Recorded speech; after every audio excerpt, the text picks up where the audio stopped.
बिस्मिल्लाहिर्रहमानिर्रहीम। अस्सलामुअलैकुम।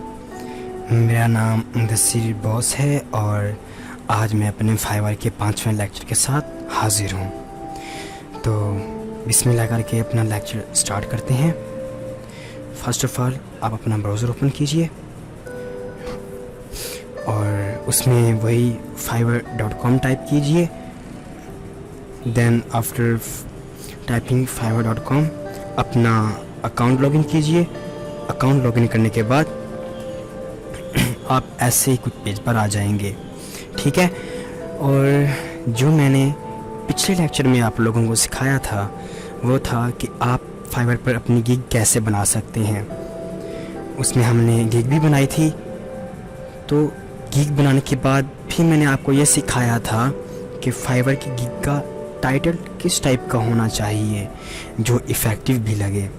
उसके बाद फिर मैंने बताया था कि हमने उस गिग में डिस्क्रिप्शन कैसा लिखना है, शॉर्ट सा डिस्क्रिप्शन और इफ़ेक्टिव सा डिस्क्रिप्शन, ओके। वो करने के बाद फिर जो मैंने आप लोगों को सिखाया था कि आपने फाइवर में पिक्चर किस टाइप की डालनी है, उसमें मैंने आपको कुछ यही बताया था कि पिक्चर आपकी अपनी वर्क की और कैप्चर की हुई हो, जो काम आपने पहले किया हुआ हो, और उसको लगाएं, वही इफ़ेक्टिव रहती है, ठीक है जी। गिग बना ली। अब आगे क्या काम करना है, हमें गिग पर प्रोजेक्ट्स कैसे मिलेंगे, ये तरीका वो मैं आज आपको सिखाने जा रहा हूँ। तो और फरमाइएगा ज़रा, ओके। अपनी प्रोफाइल के ऊपर माउस होवर करें, सेलिंग पर क्लिक कीजिए, माय गिग्स पर क्लिक करें। इसमें गिग्स आ जाएंगी जो हमने बनाई थी। तो जो उस दिन मैंने बनाई थी वो गिग भी देख लेते हैं जी। तो जो उस दिन ये मैंने गिग बनाई थी, इस अकाउंट को क्योंकि मैंने लॉगिन नहीं किया था, फिर भी 56 इम्प्रेशंस मिले, 3 क्लिक्स मिले और 10 व्यूज़ मिले, ओके। और इनमें से एक मेरी इस गिग को देखकर एक बंदे ने मुझे कांटेक्ट भी किया था। ये देखें, मैंने इसका काम नहीं किया था क्योंकि मैं सिर्फ मैं टाइटल बना रहा हूँ। तो गिग बन गई। गिग का ज़रा प्रीव्यू भी देख लेते हैं कैसी लग रही है।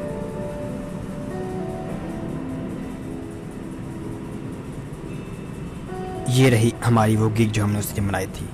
अब असल सवाल ये है कि अब हमारे पास प्रोजेक्ट्स कैसे आएँ। अब बैठे बैठे देखो ना, अब ऐसे थोड़ी आएंगे प्रोजेक्ट्स। अब आगे क्या स्टेप करना है कि हमें प्रोजेक्ट्स भी मिले हमारी इस गिग से। सिंपली आप अपने नेम के ऊपर होवर करें, सेलिंग के ऊपर क्लिक करें, बायर रिक्वेस्ट के ऊपर क्लिक करें। ये वो जगह है जहाँ पर बायर्स आते हैं और वो काम रिक्वेस्ट करते हैं कि हमें ये काम कराना है, ठीक है। यहाँ ज़रा आप देखें तो काफ़ी लोगों ने वो किया हुआ है, पोस्ट किया हुआ काम कि हमें ये काम कराना है, और किसी ने किया तो किसी ने क्या किया हुआ है। फर्स्ट ऑफ ऑल ने ये लिखा हुआ है कि create an account on popular model networking site by finding and submitting high quality photos and creating a Gmail account. This site managers are very particular, so you must have good content that is not copyrighted. The job will be paid if account is successfully created. ये बंदा एक बहुत ही छोटा सा काम बता रहा है। एक ये वेबसाइट देगा, वहाँ पर हमें अकाउंट लॉगिन करना होगा, ठीक है, और कुछ फ़ोटोज़ वहाँ पे पेस्ट करनी होंगी जो हमारी अपनी बनाई हुई हों, कॉपी पेस्टेड ना हों। ये कह रहे हैं बस इतना सा आप करें, मॉडरेटर्स आपका अकाउंट बना देंगे। बनाने के बाद आप मुझे काम सबमिट कर दीजिएगा, मैं आपको पैसे दे दूँगा। अब ये दे रहा है $20, 7 डेज़ की हमें मोहलत दे रहा है। अब हमें इसे कैसा मैसेज भेजना है कि ये सिर्फ हमें ही काम दे। अब देखें 8 लोगों ने इसको रिक्वेस्ट भेज चुकी है, अब ये सिर्फ हमें ही काम क्यों दे। ऐसा कैसा मैसेज टाइप करें। अब मैसेज कंडीशन को देख के लिखना चाहिए। ओके, फर्स्ट ऑफ ऑल तो आप ये देखें कि वो आखिर चाह क्या रहा है, इस चीज़ में क्या चीज़ होनी चाहिए। वो ये चाह रहा है, सबसे पहली बात जो बड़ी बात है कि कॉपीराइटेड कोई चीज़ नहीं होनी चाहिए। बड़ी इफेक्टिव सी चीज़ लिख दो, sir I have contents which are not copyrighted. बस ये देख लिया। अब वो मेन बात देखिए कि वो मेन किस चीज़ पर होवर कर रहा है। वो मेन कर रहा है कॉपीराइटेड चीज़ ना हो। जब बाकी सब कुछ तभी हो सकेगा जब चीज़ कॉपीराइटेड नहीं होगी।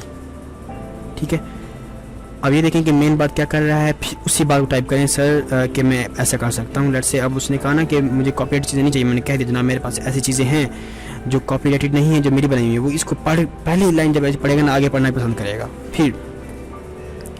फिर आप क्योंकि न्यू हैं, आप इसे कम प्राइस ही ऑफ़र करें ताकि वो औरों को छोड़ के आपके पास आए। इस वक्त वो दे रहा है प्राइस $20। ओके, आप इसे ऑफ़र कर दें $10। I am ready to do this job sir. Sir ज़रूर कहना है, ये बड़ा इफ़ेक्ट करता है। बड़ी रिस्पेक्ट देनी है पढ़ले बायर को। बेशक वो सर कहने के लायक भी ना हो, लेकिन उसकी रिस्पेक्ट बहुत करनी है। ठीक है, I am ready to do this job sir and I will only charge $10। बस फास्ट एंड गुड वर्क, इतना सा लिखना है। ज़्यादा लंबी तकरीर नहीं करनी होती। मेन बात पहले लिखिए, जो मेन बात जिस पर फोकस कर रहा हो, पहला पार्ट वो लिखिए। दूसरा पार्ट क्या है, दूसरे में आप उससे बताइए कि आप उसको कितनी कीमत दे रहे हैं। आखिर में दीजिए जनाब मैं इतना अच्छा काम कर सकता हूँ।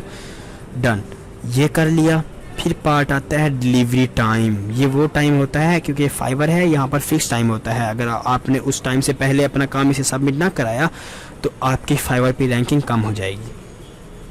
उसने 7 डेज़ कहे हुए हैं तो आप उसे 5 डेज़ ऑफ़र करें। 5 डेज़, ओके, 2 दिन कम कर दें। ये इफ़ेक्टिव रहता है आपकी, वो देखेगा आप बहुत फास्ट भी हैं। उसने $20 कहे हैं, आप $10 करें। रिवीजन एक रखना होता है। रिवीजन क्या होता है ये भी मैं आपको बताता हूँ। रिवीजन्स जो समझ लें कि आपने एक बार काम करके सबमिट कर दिया। ठीक है, मैं आपकी इसकी मिसाल ऐसे दूंगा कि एक मिस्त्री अगर एक मकान बनाता है और मकान पूरा बिल्ड करता है, क्योंकि वो इस मकान जो है ना वो मालिक के सामने खड़ के बिल्ड नहीं करता। मालिक सिर्फ इतना बताता है कि मुझे एक ऐसा मकान चाहिए जिसका छत हो, दरवाज़ा हो, खिड़की हो। मिस्त्री ने बना दिया। ठीक है, अब जब मिस्त्री ने बना दिया, जब आता है वो मालिक देखता है, ओ या अच्छा बनाया है, इसमें छत भी है, इसमें दरवाज़ा भी है, इसमें खिड़की भी है। लेकिन फिर मालिक को कोई चीज़ पसंद नहीं आती। कहता है यार ये जो छत है इसके जो डिज़ाइन है ज़रा सा चेंज कर दो, ऊपर से डिज़ाइनिंग वगैरह कर दो, और ये जो दरवाजे हैं इनकी ज़रा सी अरेंजमेंट, ज़रा सी लेफ़्ट राइट कुछ भी कहेगा ऐसे कर दो। इसके बाद आपका काम डन है। ठीक है, अब ये क्या करवाया, वो रिवीजन करवा रहा है। पहले मिस्त्री ने काम डन करके दे दिया, अब वो एक बार रिवीजन करा रहा है। कह रहा है आप एक बार मुझे ये काम कर दो फिर डन। यहाँ पे हम वैसे ही कह रहे हैं, अगर हम कोई काम कर लेते हैं उसको पसंद नहीं आता, कहते हैं ज़रा चेंजिंग कर दो, हम एक बार कर देंगे। और ये चेंजिंग मुफ्त में होती है, ये कि पैसे हैं हम उनसे नहीं लेते। ये चीज़ इफेक्टिव होती है। यूज़र ये चाहता है कि हमें एक बार कम से कम चेंज करने का मौका दें, तो एक बार हम देते हैं फ्री में। तो जब इसको मौका देंगे तो फिर हमें कुछ इससे पसंद नहीं आएगा तो हमसे एक बार दोबारा वही काम रिपीट करवा सकेगा, मतलब चेंजिंग करवा सकेगा। हमको रिपीट नहीं, जैसी चेंजिंग करवा सकेगा। हम इसको ये एक्सेस दे रहे हैं। और ये लाजमी रखना चाहिए। 2-3 रखें वो आपकी मर्ज़ी, लेकिन एक ही होना चाहिए। 2-3 में आप तंग आ जाएंगे, बार बार आपसे करवाता रहेगा। एक ये रखें, ये बड़ा इफेक्टिव है। और सबमिट ऑफर सिंपली। अब इसको मेरी ऑफ़र चली गई है। ठीक है, इसको जब मेरी ऑफ़र चली जाएगी, जब भी अभी शायद में भी यूज़र ऑफलाइन ऑनलाइन ना हो, नो आइडिया, जब ये आएगा ऑनलाइन तो अपने सारे मैसेज पढ़ेगा। सबसे पहले यही देखेगा कि शॉर्ट मैसेज किसका है। सबसे पहले समझ देखना कि शॉर्ट मैसेज किसका है। फिर ये देखेगा कि शॉर्ट प्राइस किसकी है, शॉर्ट टाइम किसका है। ये देखने के बाद सबसे जो शॉर्ट मैसेज होगा उसको पढ़ता आएगा। अब पता नहीं मुझसे भी शॉर्ट किसी ने भेजी हूँ, लेकिन मेरा चांस हो सकता है शायद मुझसे शॉर्ट किसी ने ना भेजा हो, इफेक्टिव भी शायद किसी ने ना भेजा हो। ये देखने के बाद फिर ये मुझे काम सेंड करेगा, मुझे मैसेज करेगा जनाब okay I am ready to do work with you. ठीक है, हाँ यही करना था। और अब वेट करना है इसके रिस्पॉन्स का कि कब रिस्पॉन्स देता है। आप एक दिन में 10 रिक्वेस्ट भेज सकते हैं, मैंने भी एक भेजी है। इसी तरह से आप और लोगों को भी देख के कोई आपकी टाइप का काम हो उसे सेंड रिक्वेस्ट करके भेज सकते हैं और रिस्पॉन्स आपको मिल जाएगा।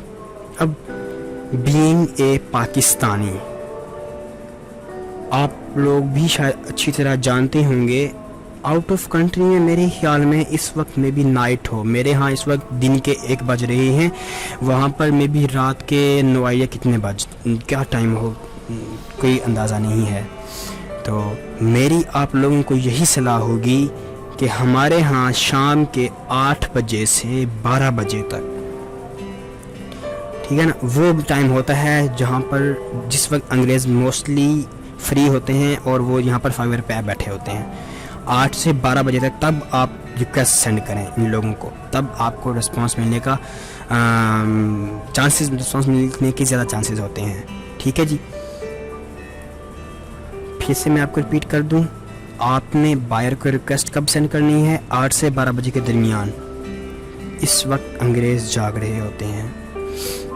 अब फिर से मैं रिपीट करता हूं तरीका, आपने आना है, अपने प्रोफाइल पर माउस होवर करना है, सेलिंग पे क्लिक करना है, बायर रिक्वेस्ट पे क्लिक करना है। यहाँ पर काफ़ी बायर्स ने रिक्वेस्ट की हुई होगी, उनको रिक्वेस्ट सेंड कर देनी है। फ़िलहाल मैंने एज ए एग्जांपल मैंने एक बंदे को सेंड कर दी थी। और फिर वेट करना है, आपको ये कभी मैसेज कर देगा, मे बी 1 घंटे बाद 2 घंटे बाद। आपने ऑनलाइन रहना है। ठीक है, ऑनलाइन कैसे रहना है ये एक बहुत बड़ी इंपॉर्टेंट बात है। हाँ, ऑनलाइन कैसे रहना है? ऑनलाइन रहने के लिए अब जब आप वेबसाइट पे खोलते हैं तो 5 मिनट बाद आप खुद लॉग आउट हो जाते हैं। मगर अगर आपके पास एंड्रॉयड का एक मोबाइल है, एंड्रॉयड का या आईफोन, एप्पल, कुछ भी, उसके लिए इन्होंने एक एप्लीकेशन दी हुई है अपनी फाइवर के नाम से। आप उसको इंस्टॉल करें और वहाँ पर लॉगिन हो जाए। आप जब जब भी नेट चलाते रहेंगे वहाँ ऑनलाइन रहेंगे। इससे ये होगा कि जो भी बायर आता है वो ये देखेगा कि मैं मैसेज जो कर रहा हूँ क्या ये बंदा ऑनलाइन है कि नहीं है। अगर जो भी ऑनलाइन होगा ये फाइवर का बायर उसे ही मैसेज करेगा। इसलिए रिक्वेस्ट करने के बाद आपका 24 घंटे या 12-13 घंटे ऑनलाइन रहना ज़रूरी है। ये मैं इसलिए कह रहा हूँ क्योंकि आप नए नए हैं, ये शुरुआत में आपको ऐसा करना पड़ेगा। जब आप ज़रा से आपको काम मिलना स्टार्ट हो जाएगा तब आपको ज़्यादा ऑनलाइन रहने की ज़रूरत नहीं पड़ेगी, लेकिन शुरुआत में आपको इतनी स्ट्रगल करनी पड़ेगी। ओके, तो आज का जो आप लोगों का काम है वही बायर रिक्वेस्ट में आना है। एक बायर को रिक्वेस्ट सेंड करनी है। जब रिक्वेस्ट सेंड करने लगें तो मुझे स्क्रीनशॉट दीजिएगा कि आपने इस बायर को ये मैसेज लिखा, ठीक है, ताकि मैं आपको बेटर गाइड कर सकूं कि जनाब मे बी आप गलती कर रहे हैं या आप सही कर रहे हैं या आपको क्या करना चाहिए इस रिक्वेस्ट को सेंड करने के लिए। ठीक है, तो मिलते हैं अगले ट्यूटोरियल में, तब तक के लिए अल्लाह हाफिज़।